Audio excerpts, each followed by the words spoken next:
with coverage you can count on. This is Channel 3 Eyewitness News Today in HD. Alrighty, if you're headed southbound today, watch out for a superload. Tim Pham has the latest on when this could cause a potential traffic jam for you. Plus, it's Friday Night Football. Some fans will have to wait a couple of weeks for a seat in the stands. The latest on several area stadiums. At 6 o'clock, let us say good morning, Tennessee Valley. So glad you're tuned in to Channel 3 Eyewitness News Today. I'm Latrice Curry. And I'm John Martin. Today is finally Friday, October 21st, 2016. We're going to check in with David Carnes for a look at today's forecast in just a little bit. But first, a Memphis church is getting a facelift. We'll have why this 1893 building is such an icon in our state's history. Neat. And while they're experiencing that, here, it's super low. Super low. Yes, it is, exactly. Going down the road. Super low. All right, we'll take a look at how that's impacting you through the morning. Right now, we head outside, and we're looking at the rain moving off to the east, so not too much going on. All right, thanks so much, David. Got it. All right, we have some breaking news this morning. Christopher Paget is in custody at this hour. He's been convicted of first-degree murder and aggravated robbery in the 2012 death of cab driver Nathan Deer. Yeah, the 22-year-old cut off his GPS ankle monitor and ran away during his third day of trial. Paget's escape led to the public discovery that the Hamilton County Corrections Department doesn't have anyone monitoring alerts overnight and on weekends. We'll obviously keep you up to date on developing news on this all morning right here on Channel 3.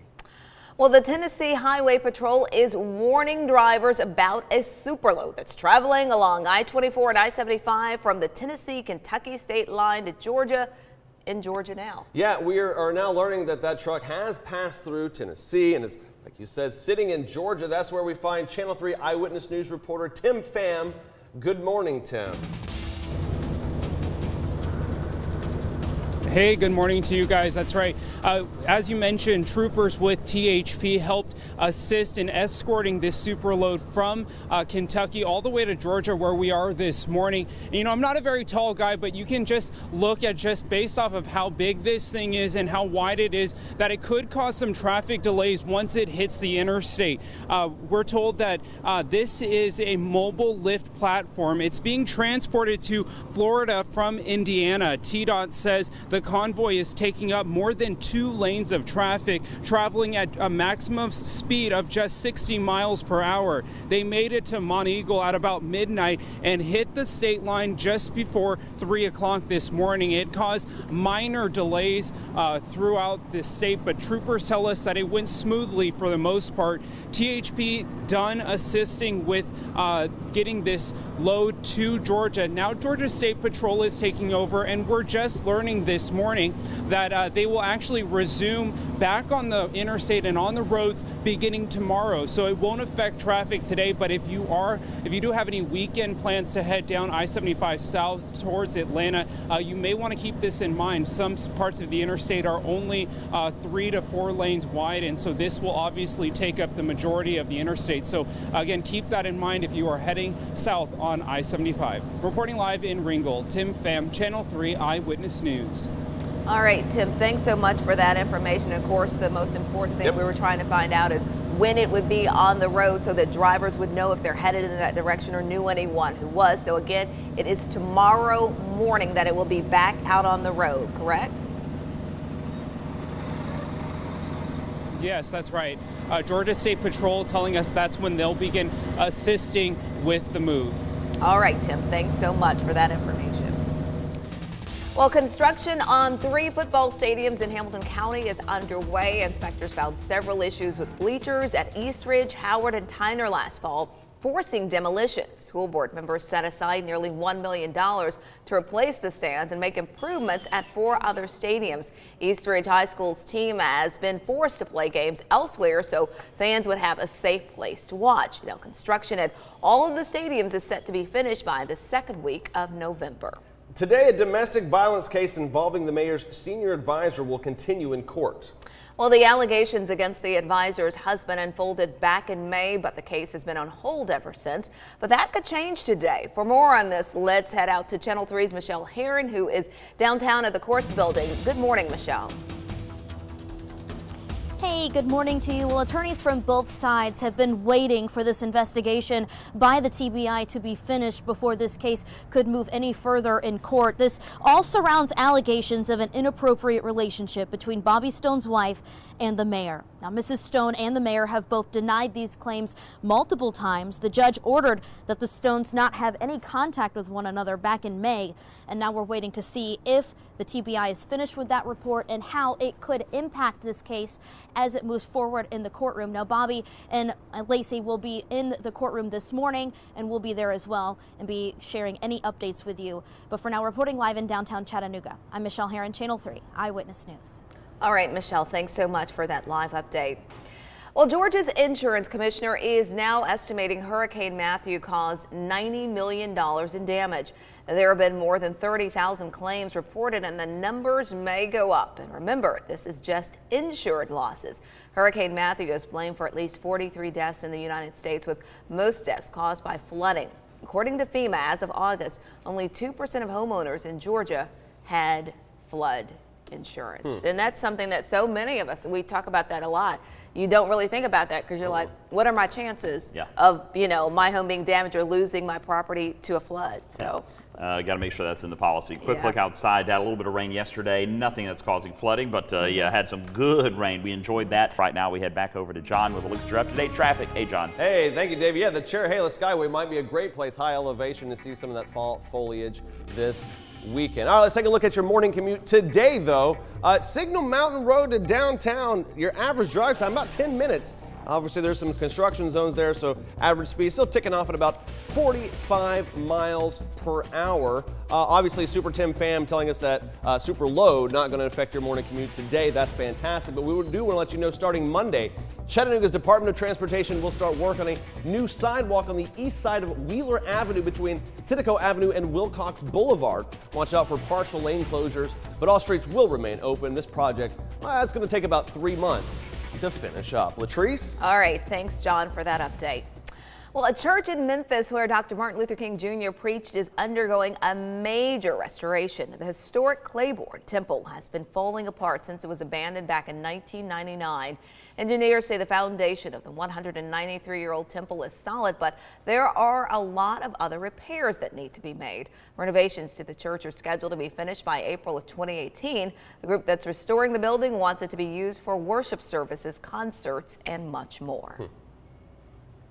Cool. Yeah, it certainly is. All right, well, the fall colors throughout the Tennessee Valley may be short-lived this year, and the ongoing drought is to blame. Yeah, so folks on the Tennessee Aquarium's River Gorge Explorer spotted out some colors along the Tennessee River, lots of brown, some yellow, and darker reds, but they've just started to peak, as David Carnes was talking about. Usually the colors stick around for about a month, starting now through the first week of November. And in addition to the drought, the wind hindered the colors because that makes the leaves, of course, fall. And yesterday's rain, we loved it, but not a ton of help for those few trees that were starting to change. Again, Cherry-Hale, head out there, get out there to Tellico Plains, take some a National Scenic Byway, and just enjoy some of the most beautiful sights. Oh, very pretty. In this area. Absolutely. 6:09 coming up on Eyewitness News today. Bradley Central started off Friday Night Football on Thursday. Paul Shaheen and Jill Jelenic will have that and more in sports. Plus, the former Lady Vol had an emotional message after winning the WNBA final last night. Hey, turning now to sports, we have lively debates here on the commercial break in the best way possible. The deciding game of the WNBA Finals, hey, that was last night. Yeah, it certainly was. With just 3 seconds left, the Los Angeles Sparks came from behind with a 77-76 victory over the defending champions, the Minnesota Lynx. Now, this is the first title for the Sparks in 14 years and the first WNBA title for former Lady Vol. If you're a Lady Vols fan, you know Candace Parker. She had 28 points and 12 rebounds, and after the win, Parker was heard saying, "This is for Pat," honoring Pat Summitt, who passed away earlier this year. I'm sure Pat's smiling down for Candace right now. All right, time now to check the rest of your local sports headline. Here's Paul Shaheen and Jill Jelnick. Well, it had all the makings of the best game in the Volunteer State this week. The biggest classification with the top 2 ranked teams. And then Bradley's Cole Copeland went down, a separated shoulder last week, leaving the Bears with a backup quarterback and perennial powerhouse Maryville in town. For more on that showdown, Jill Jelnick has us covered.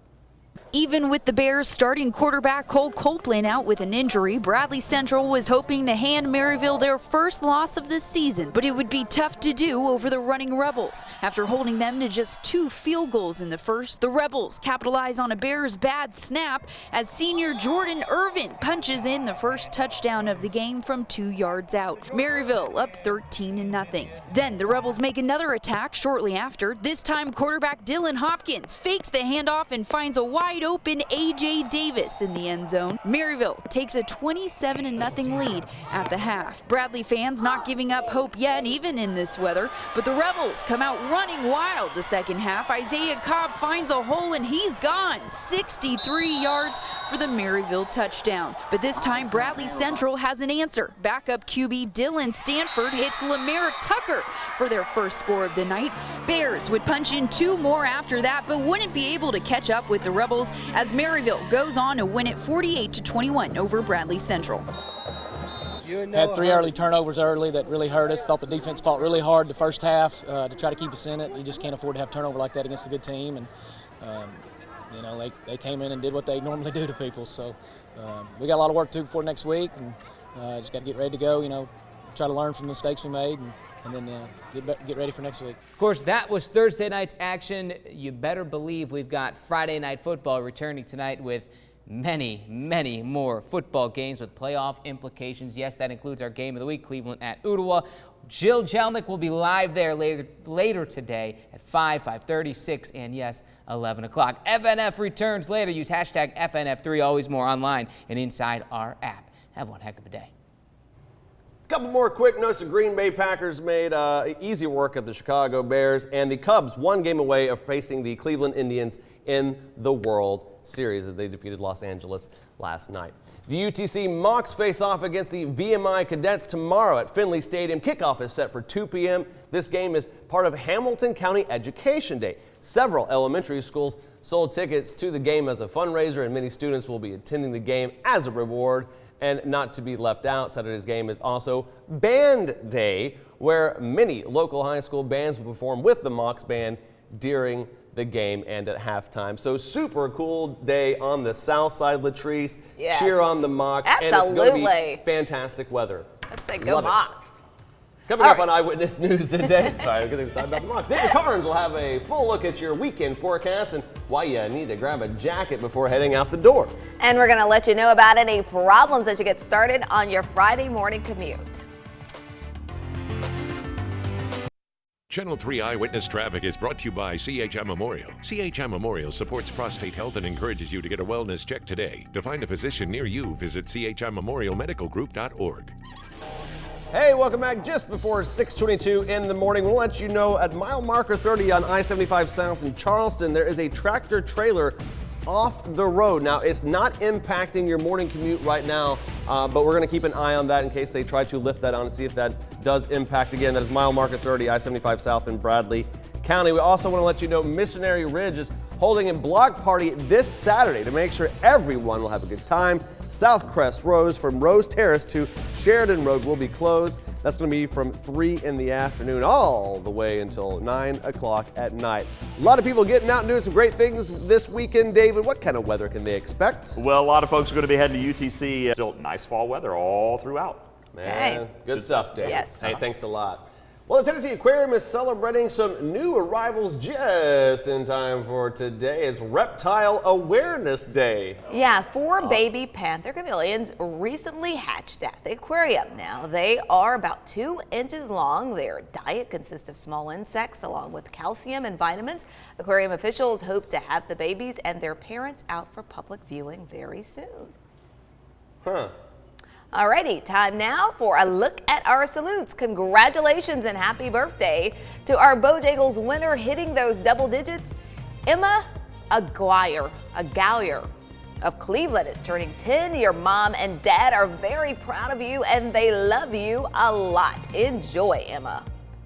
Hey, and hitting a milestone, happy 13th birthday to Christopher Hodge of Hickson. The note says, although he's a teenager, he will always be our kid. Of course, your family loves you a lot. And hello, Jerry. Hello and happy 26th birthday to Amanda of Ringgold. Glad to hear, obviously, always from North Georgia. Your family wishes you a very special day. So do we. So just enjoy it. Carpe that diem or stay in sweatpants and just... It's your day. Just do whatever you want to do. We're celebrating you, Amanda.